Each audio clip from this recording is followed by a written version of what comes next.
Hello guys, welcome to my channel. आज मैं आपको प्यूबर्टी के बारे में बताने वाली हूँ और प्यूबर्टी के साथ साथ मैं आपको आज की इस वीडियो में ये भी बताऊंगी कि प्यूबर्टी किस एज में आती है। उसके अलावा हम ये भी जानेंगे कि प्यूबर्टी के दौरान गर्ल्स में और बॉयज़ में कॉमन चेंजेस क्या क्या होते हैं, प्यूबर्टी के दौरान सिर्फ गर्ल्स में क्या चेंजेस आते हैं, प्यूबर्टी के दौरान सिर्फ बॉयज़ में क्या चेंजेस आते हैं और इन चेंजेस का रिप्रोडक्शन से क्या लेना देना होता है। कुछ लेना देना तो होगा ना, तो वो क्या लेना देना होता है आज की इस वीडियो में हम कंप्लीट प्यूबर्टी के बारे में पढ़ लेंगे, जो कि बहुत इंपॉर्टेंट और इंटरेस्टिंग टॉपिक है।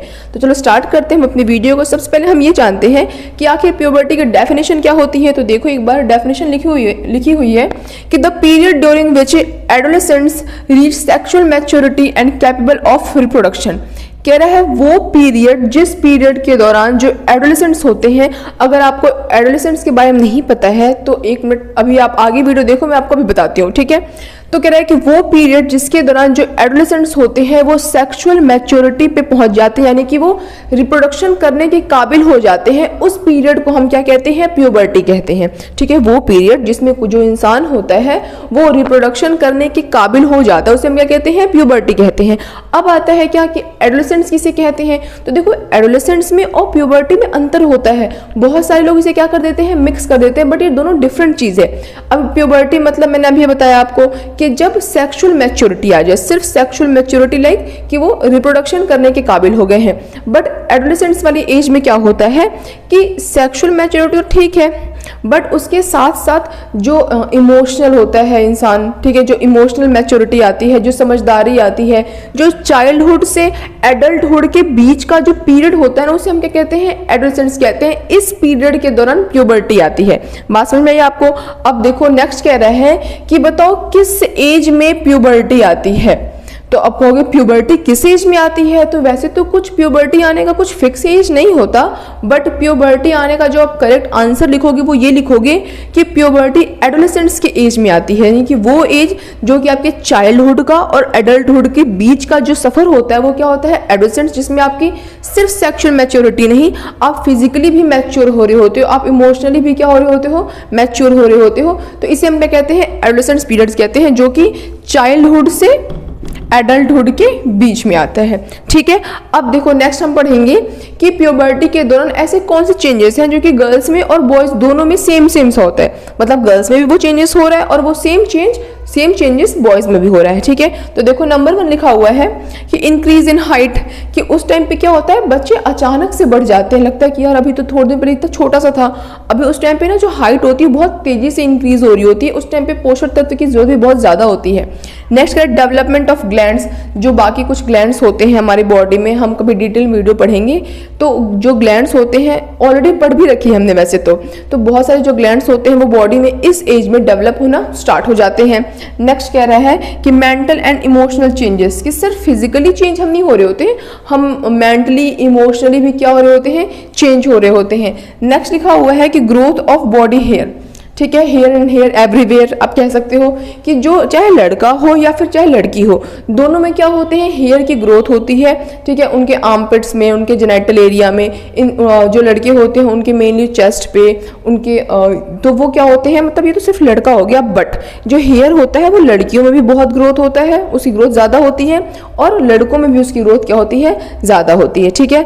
नेक्स्ट देखो कह रहा है कि माइट हैव सम पिंपल्स, चाहे लड़का हो चाहे लड़की हो, जब उनकी प्यूबर्टी वाली एज आती है तो जो स्किन होती है ना, थोड़ी सी ना टी जोन एरिया पे या फिर जो पूरा चिक अराउंड है वहाँ पे वो ऑयली होना स्टार्ट हो जाता है, जिसके कारण से मे बी बहुत सारे लोगों को पिंपल्स भी आते हैं, ठीक है। तो ये कुछ ऐसे चेंजेस हैं जो कि लड़कों में भी होते हैं और साथ ही साथ लड़कियों में भी होते हैं, दोनों में सेम चेंजेस देखने को पाए जाते हैं। अब वो चेंजेस पढ़ते हैं जो कि सिर्फ और सिर्फ किस में होते हैं, लड़कों में होते हैं। कौन कौन से चेंजेस है देखो। पेनिस गेट लार्जर, कि जो पेनिस होता है वो क्या होता है, वो उसका साइज इंक्रीज होने लगता है। नेक्स्ट कह रहा है कि सिर्फ पेनिस नहीं, जो टेस्टिकल्स होते हैं, जो टेस्टिस होती हैं, उनका साइज भी बढ़ने लगता है। उसकी बात कह रहा है स्टार्ट इरेक्शन, उनमें इरेक्शन भी स्टार्ट हो जाती है। नेक्स्ट लिखा हुआ है वॉइस क्रैक, कि जो लड़के होते हैं जब भी वो मतलब इस जैसे जब छोटा बच्चा होता है तो आप फर्क नहीं कर सकते ना कि आवाज़ से कि ये लड़का है या फिर लड़की है। लेकिन जब लड़के थोड़े बड़े हो जाते हैं, प्यूबर्टी के एज के पास पहुंचते हैं 13-14 साल की उम्र में, तो जो उनकी आवाज़ होती है थोड़ी सी भारी जाती है, लाइक थोड़ी सी क्रैक वॉइस कह सकते हो आप उनको। तो जो उनकी आवाज़ होती है वो थोड़ी लड़कियों की आवाज़ होती है थोड़ी स्वीट सी होती है, बट जो लड़के होते हैं उनकी आवाज़ थोड़ी सी क्रैक सी हो जाती है, थोड़ी भारी सी आवाज़ हो जाती है उनकी। तो लड़कों का वॉइस चेंज हो जाता है। ठीक है, नेक्स्ट लिखा हुआ आगे ग्रोथ ऑफ बियर्ड एंड मोस्टेज। ठीक है, कि जो लड़के होते हैं इस एज में उनकी जो दाढ़ी मूछ होती है वो आना स्टार्ट हो जाती है, और बहुत सारे लड़के तो इसके शौकीन भी होते हैं। नेक्स्ट हम पढ़ते हैं वो चेंजेस, और ये जो सारे चेंजेस हैं सिर्फ लड़कों में आते हैं, कभी लड़कियों की दाढ़ी मूछ निकलती देखी है क्या? नहीं ना। अब नेक्स्ट पढ़ते हैं हम चेंजेस इन गर्ल्स की, वो चेंजेस जो सिर्फ और सिर्फ किसमें आते हैं? लड़की में आते हैं। सबसे पहले ग्रोइंग ऑफ ब्रेस्ट, जो लड़कियां होती हैं, जो गर्ल्स होती हैं, तो वो प्यूबर्टी के एज में क्या होता है, जो ब्रेस्ट का साइज होता है वो इनलार्ज होना स्टार्ट हो जाता है। नेक्स्ट कह रहा है डार्कनिंग ऑफ निपल्स, जो निपल्स होते हैं उनका जो साइज होता है वो भी इनलार्ज होता है, साथ ही साथ उनका जो कलर होता है ना वो भी डार्क होता है। नेक्स्ट कह रहा है मेंस्ट्रुएशन या फिर पीरियड्स की, इसी एज में क्या होता है, जो फीमेल्स होती हैं, जो गर्ल्स होती हैं, उनको पीरियड्स स्टार्ट होते हैं प्यूबर्टी वाले एज में। ठीक है, बहुत सारे लोगों को थोड़े पहले भी जाते हैं, बट मेनली क्या होता है 12-13 साल 14 साल के करीब जो पीरियड्स होते हैं वो स्टार्ट हो जाते हैं। नेक्स्ट लिखा हुआ है अदर वजाइनल फ्लूइड, कि सिर्फ मेंस्ट्रुएशन ही नहीं होता वजाइना से, मतलब उसके अंदर से बाकी अदर फ्लूइड्स भी कुछ क्या होते हैं, डिस्चार्ज होते हैं, जो कि कई बार बहुत कॉमन होते हैं। कभी कभी ये हेडेक का कारण ही बन सकते हैं, कभी कभी बहुत सारे लोगों को टेंशन भी जाती है इसको लेकर, वो हम बाद में डिस्कस करेंगे। बट आगे देखते हैं कि वाइडर हिप्स की जो हिप साइज होता है वो भी थोड़ा सा वाइड होना स्टार्ट हो जाता है। ये चेंजेस किसमें होते हैं? सिर्फ और सिर्फ लड़कियों में होते हैं, ये चेंजेस लड़कों में देखने को नहीं मिलते हैं। ठीक है, अब हम पढ़ते हैं जो सारे चेंजेस हो रहे हैं ये हो ही क्यों रहे हैं? ये इसलिए हो रहे हैं क्योंकि आपको आगे जाकर क्या करना है, आपको रिप्रोडक्शन करना है, और रिप्रोडक्शन में जो ये चेंजेस हैं ये बहुत ज़्यादा इंपॉर्टेंट रोल प्ले करने वाले हैं।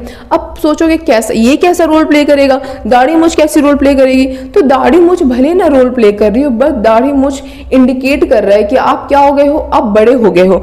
बट सिर्फ ये इंडिकेशन ही नहीं है, आगे और भी चीजें, जैसे मान लो कि जो लड़के हैं, ठीक है, तो उनका पेनिस क्या हो रहा है, इनलार्ज हो रहा है, जो टेस्टिकल्स है वो क्या हो रहे हैं, वो इनलार्ज हो रहे हैं।